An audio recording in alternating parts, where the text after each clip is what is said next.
First, I want to give big thanks to Honda of Laos, which made this video possible. So if you're in the market for a brand new or used Honda, make sure you check them out. Their URL is in the description below. Today I'm behind the wheel of a 2020 Honda HR-V. And this is the smallest SUV in Honda's lineup, but don't let that fool you because this is actually a really big subcompact SUV. Honda and their engineers have some kind of magic when it comes to interiors in terms of maximizing every little inch and just making their SUVs and cars feel enormous. And that's the same thing with this HR-V. On the outside, it looks like a small little, cute little SUV, but on the inside, you get a lot of space. A lot more space than what you would expect. I'm 5 feet 10. Take a look in the second row. I have at least 3 inches of legroom and 3 inches of headroom. And that is more than I can say about some of the others in this class.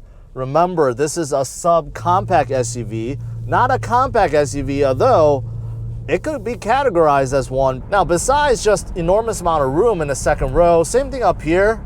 I feel plenty comfortable. I don't feel squished. I don't feel like I don't have enough headroom or shoulder room or hip room. There's a lot of room here. And same thing with cargo room. Take a look at the trunk behind the second row. There's a lot of cargo space, and when you fold down the second row, you get enormous amount of cargo space. So that's the thing about Honda engineers. They have some kind of interior magic. They can really maximize space. Speaking of magic, take a look what the Honda engineers did with the second row, with the magic seats. Not only can you fold it down traditionally like all SUVs, but you can also fold it upwards, kind of like trucks. So that way you can actually put things in the second row if you wanted to. Let's say you want to put a bike or things that may flop around in the back that you don't want to be flopping around. So those magic seats back there is really useful. The reason why Honda sells so many HR-Vs is because it's so practical, versatile, and it's great all around. In terms of space, I already mentioned it, plenty of space. It's versatile because, you know what, you have those magic seats back there, right? Also, you could configure this with all-wheel drive. So those of you guys that are living in places that get snow, right, that gets cold, you can get all-wheel drive if you wanted to. A lot of the competition in this segment, you cannot. Look at Toyota's CHR, or look at Kia Soul, or look at Nissan Kicks. They're fantastic SUVs, but they're all front-wheel drive, and you can't get all-wheel drive with them. This is a smaller engine. This is a 1.8 liter 4-cylinder. It's natural aspirated, no turbo, and some of you guys will appreciate that. Overall horsepower, 141 horsepower, about 129 pound-feet of torque, and acceleration is just so-so. In fact, it's worse than so-so.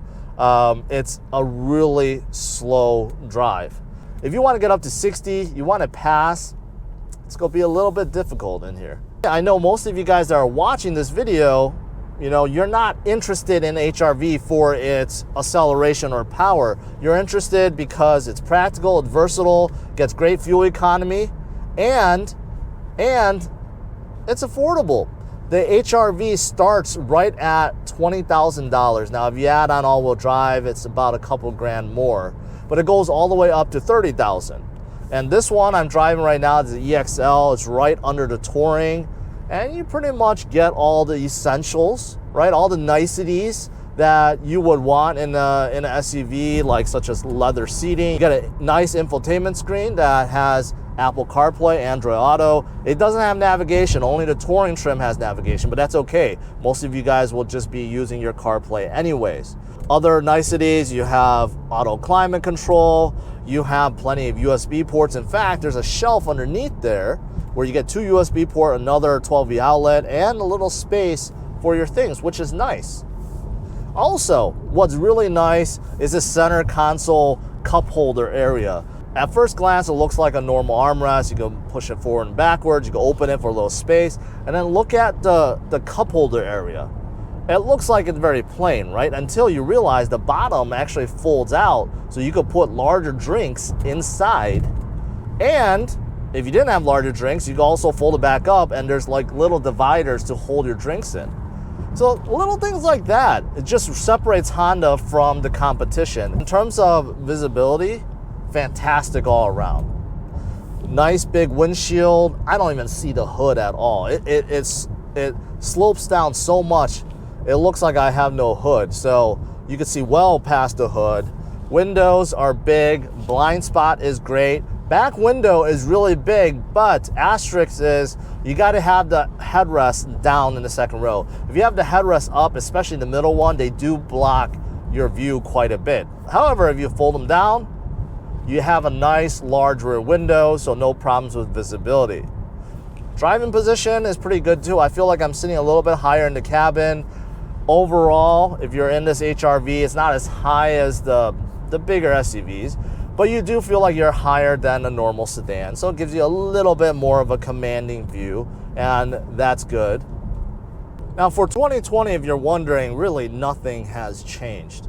In 2019, Honda already did a refresh on the HRV, which I already reviewed. And this is pretty much the same car, but I just wanted to review another one for you guys. This is a different trim level this time. And in 2019, the grille front fascia was changed. Same thing with the rear, the lights, the rear fascia changed a little bit, new wheels. Also, Honda added Apple CarPlay, Android Auto, which is very important. And there are still some cars that don't have it. For example, the Toyota CHR only has Apple CarPlay, but not Android Auto. So that's really nice.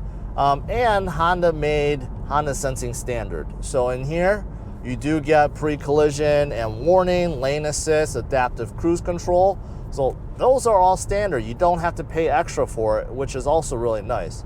You know, what's interesting is because this is EXL and everything in here is leather, this leather wrapped steering wheel, I don't know if this is leather, honestly. It's so slippery. It's actually taking away from my experience.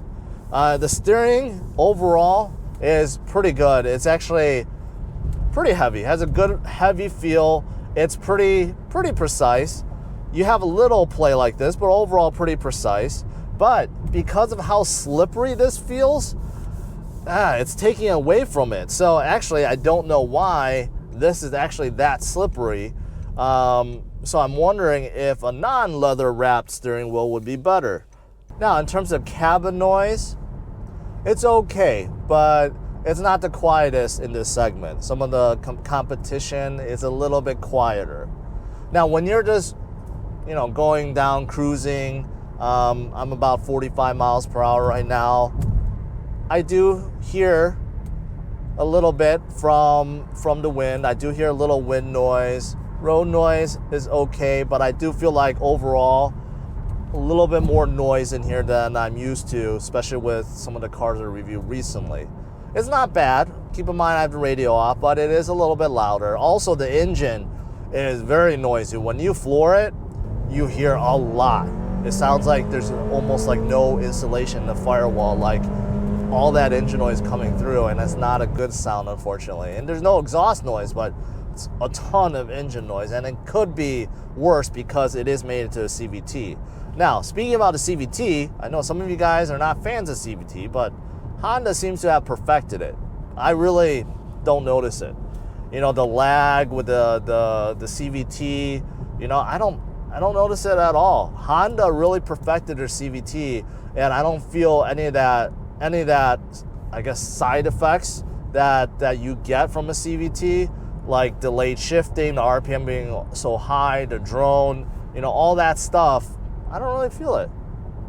Now the HR-V still has lane watch, which has a camera underneath that mirror over there, the passenger mirror. So if you're making a turn, you can see it actually shows up on the screen. And it's interesting because the Civic and the HR-V still has it, but Honda removed it from all the other models. So this is something that's kind of like ancient tech for Honda, but still exists on this HR-V. As for the brakes, feels good. Feels like it stops when you expect it to. It's not mushy, it's not too stiff. So overall, the brakes are good. The seats in here, pretty comfortable too. Even in second row, I thought that they were well cushioned, nice and soft. A lot of times in subcompact SUVs, especially in the second row, it's really stiff seats. Not so much in here, and up here, very comfortable. I feel like it's good. It's well cushioned. It's not sports seat, so it's not hugging me in.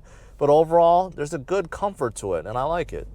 Now the HR-V, besides the refresh from 2019, has been out since 2016. So this 2020 is probably on its last legs, and a brand new HR-V is right around the corner. But honestly, seeing how practical, how versatile it is, the fuel economy, the pricing, overall inside cabin, the comforts, you add all that together, this is still a very competitive subcompact SUV.